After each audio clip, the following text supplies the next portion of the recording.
أعوذ بالله من الشيطان الرجيم بسم الله الرحمن الرحيم ألف لام را تلك آيات الكتاب المبين إنا أنزلناه قرآنا عربيا لعلكم تعقلون نحن نقص عليك أحسن القصص بما أوحينا إليك هذا القرآن وإن كنت من قبله لمن الغافلين صدق الله العظيم رب اشرح لي صدري ويسر لي أمري واحلل عقدة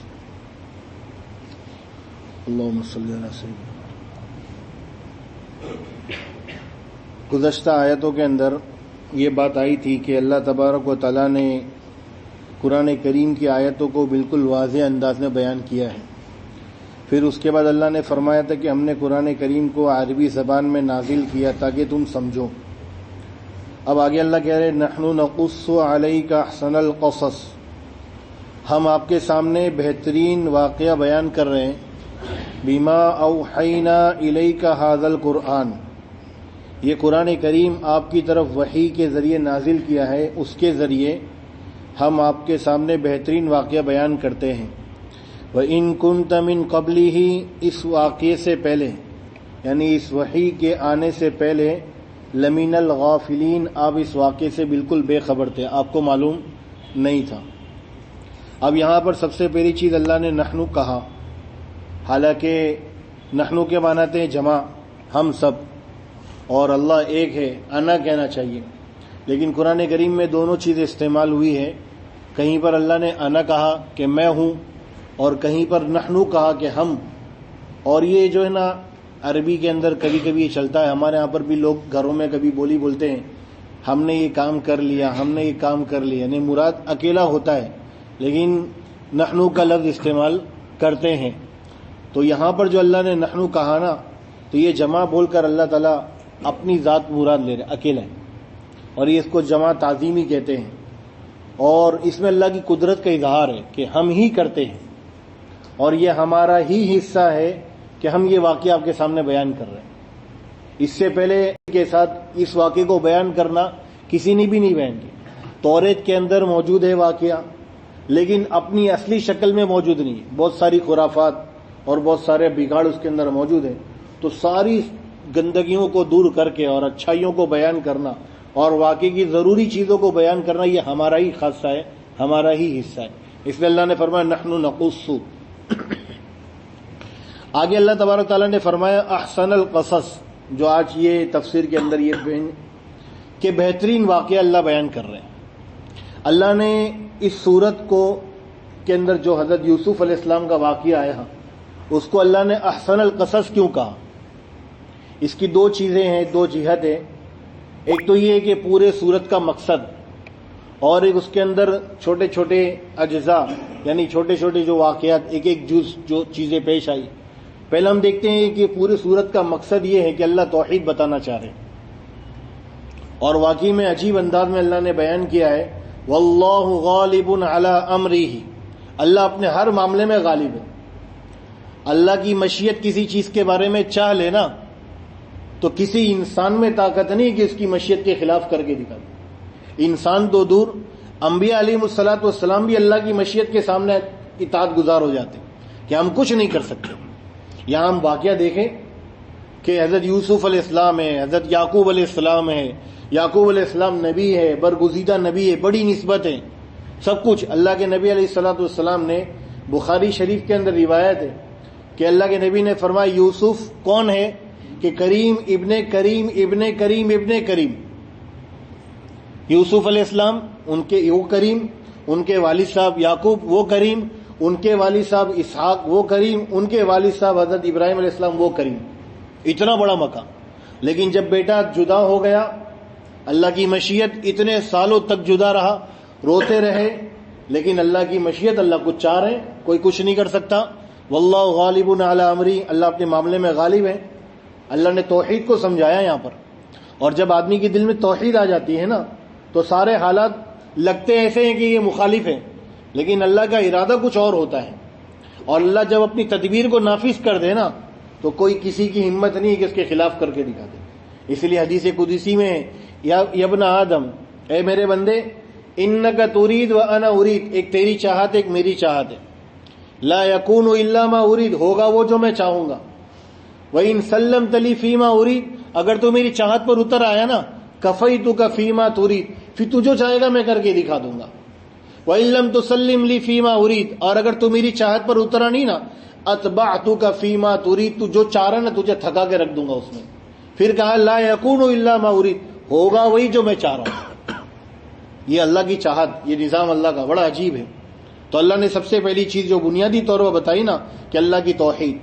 جب اللہ کسی چیز کو چاہتے ہیں نا تو سارے اسباب خود بخود پیدا ہوتے چلے جاتے ہیں. یہاں دیکھیں بھائی کیا کر رہے ہیں، باپ سے دور کر رہے ہیں، وطن سے دور کر رہے ہیں، بے وطن کر رہے ہیں. قافلے والوں نے یوسف علیہ السلام کو اٹھایا، وہ ذریعے سمن بنا رہے، پیسے کا ذریعہ بنا رہے. کہا مصر میں بیچیں گے، خوب پیسہ کمائیں گے یوسف کے ذریعے. اور جب وہاں گئے یہ دونوں نظام ہو رہا ہے اور زلیخا قید میں ڈال رہی ہے.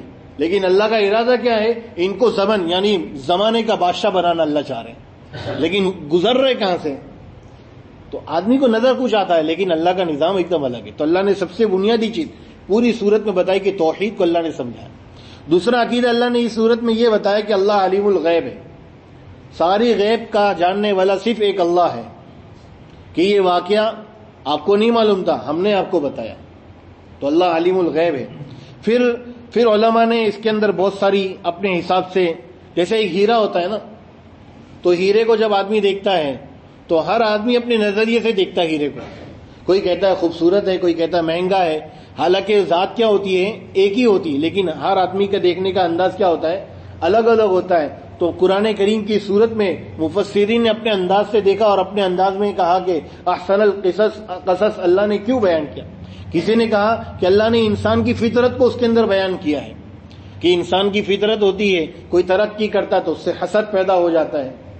تو یہ اللہ نے انسان کی فطرت کے سارے مرحلوں کو اللہ نے اس میں بیان فرمایا.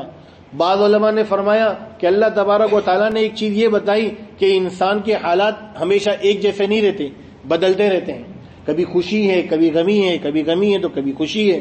یوسف علیہ السلام کے ساتھ کیا معاملہ پیش آیا کہ حضرت یعقوب علیہ السلام خوش ہو گئے کہ بیٹا آیا، لیکن اللہ تبارک و تعالیٰ نے ان سے دور کر دیا.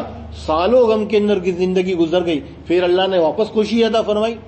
حضرت یوسف علیہ السلام سالوں تک مصیبتیں تکلیفیں جھیلتے رہے اور اللہ نے پھر اس کے بعد خوشیاں عطا فرمائی، بادشاہت عطا فرمائی. تو بعض علماء نے فرمایا کہ حالات ایک جیسے نہیں رہتے.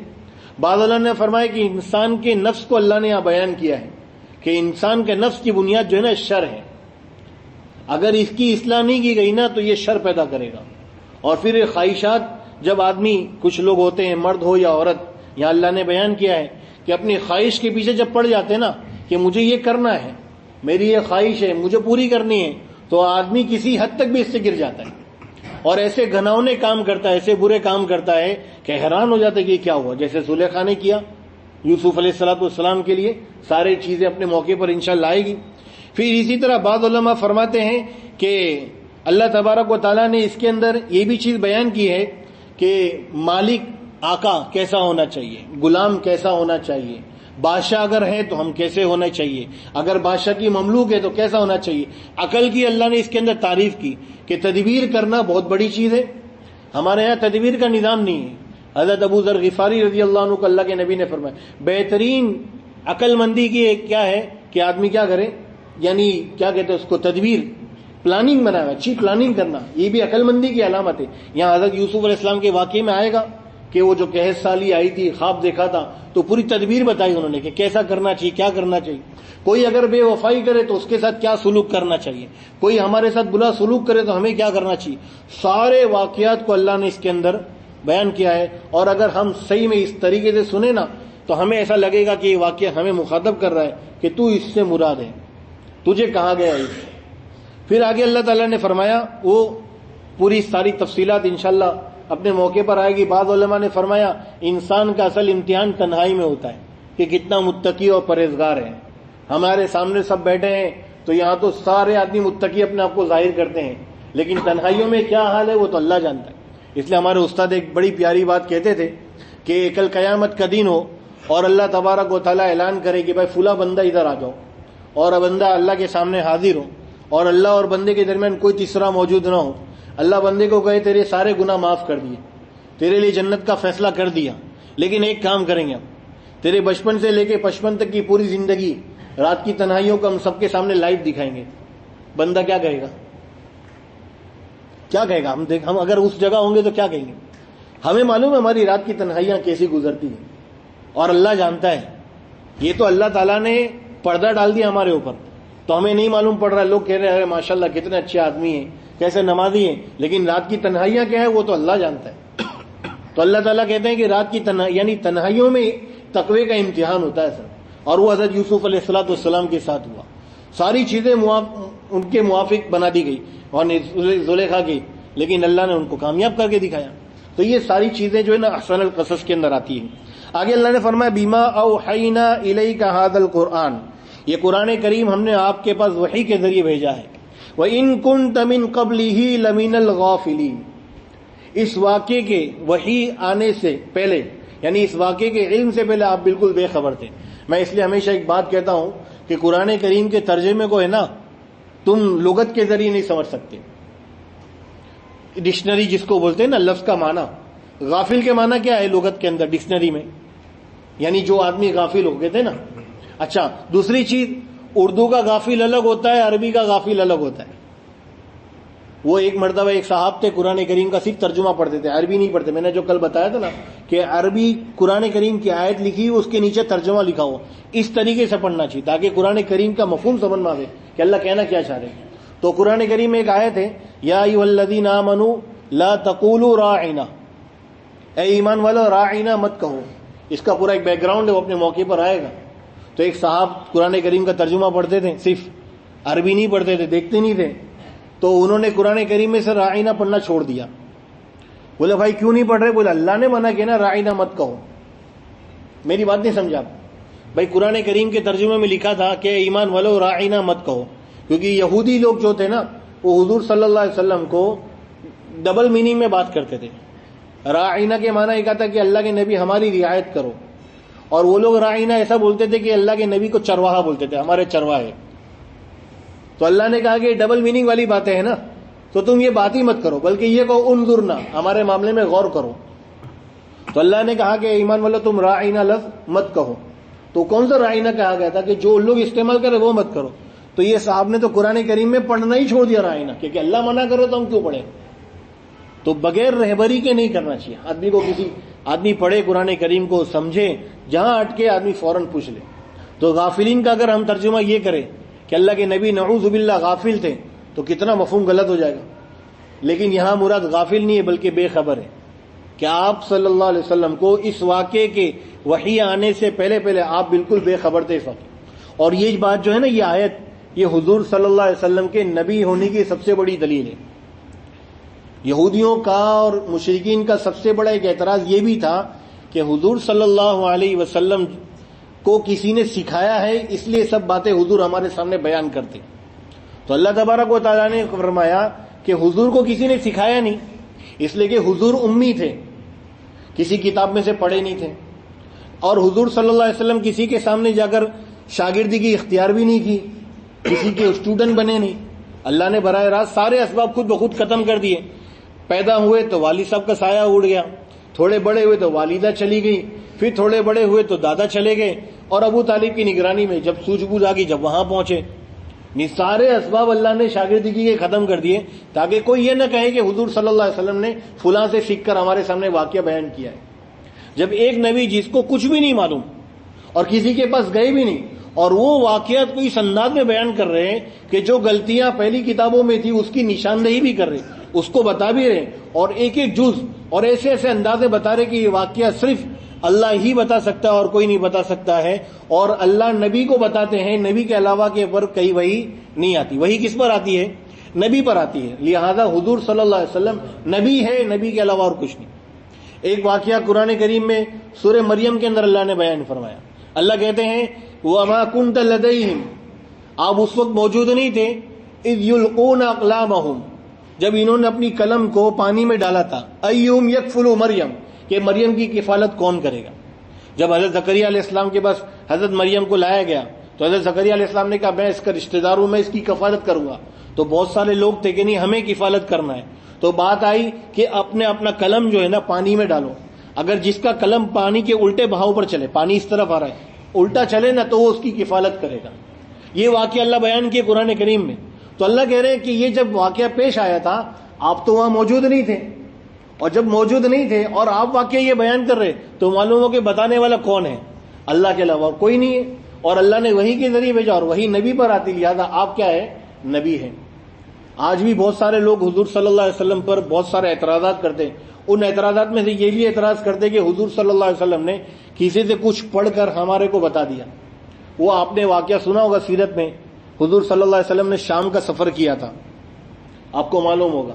انشاءاللہ دعا کریں کہ انشاءاللہ ایک سیرت کا بھی سلسلہ شروع کریں گے, لیکن ابھی نہیں, وہ اپنے موقع پر انشاءاللہ. کہ حضور صلی اللہ علیہ وسلم نے شام کا سفر کیا تھا تو وہاں بحیرہ راہب کر کے ایک آدمی تھا, فادر, اس سے ملاقات ہوئی تھی حضور صلی اللہ علیہ وسلم کی. تو ان لوگوں نے کہا کہ اچھا وہ ملاقات تھوڑی دیر کے لیے, زیادہ لمبی ٹائم نہیں. کہا کہ اللہ کے نبی جو اس سے ملاقات کی تھے نا اس نے ساری باتیں حضور کو بتا دی. یعنی اعتراض کرنے کے لیے بھی تو عقل بھی تو چاہیے نا. یعنی تھوڑی دیر میں ساری زندگی کی سب باتیں اور جو قرآن کریم میں اللہ نے بیان کے سب بتا دی. بعض لوگ کہتے ہیں کہ حضور صلی اللہ علیہ وسلم کے ہاتھ پر ایک عیسائی مسلمان ہوا تھا تو اللہ کے نبی رات کی تنہائی میں جا کر اس سے سب باتیں سیکھتے تھے اور صبح یہاں کے بیان کرتے تھے. تو علماء نے سب سے آسان جواب یہ دیا کہ جب حضور صلی اللہ علیہ وسلم نے یہ ساری باتیں بیان کی اور اللہ نے چیلنج کیا کہ یہ بات ہم نے بیان کی کسی اور نے نہیں, تو ایک آدمی کو تو کھڑا ہونا چاہیے تھا کہ بھائی اللہ کے نبی جھوٹ بول رہے, میں گواہ ہوں اس بات کا کہ میں نے بتایا ان کو. ایک آدمی بھی کھڑا نہیں ہوا حضور کے زمانے میں, اور اس وقت تو مخالفت کا زور تھا نا, چاہتے تو اللہ کے نبی کو بدنام کرنے کے لیے کوئی موقع انہوں نے نہیں چھوڑا. تو کوئی آدمی کھڑا کیوں نہیں ہوا؟ معلوم ہوا کہ یہ باتیں سب بالکل بیکار کی تھی. حقیقت یہ کہ کلام اللہ کا ہے اور اللہ ہی نے حضور صلی اللہ علیہ وسلم پر اتارا ہے, اور یہ سب سے بڑی دلیل ہے حضور صلی اللہ علیہ وسلم کے نبی ہونے کی. آگے اللہ فرما رہے, اب اللہ نے واقعہ شروع کیا.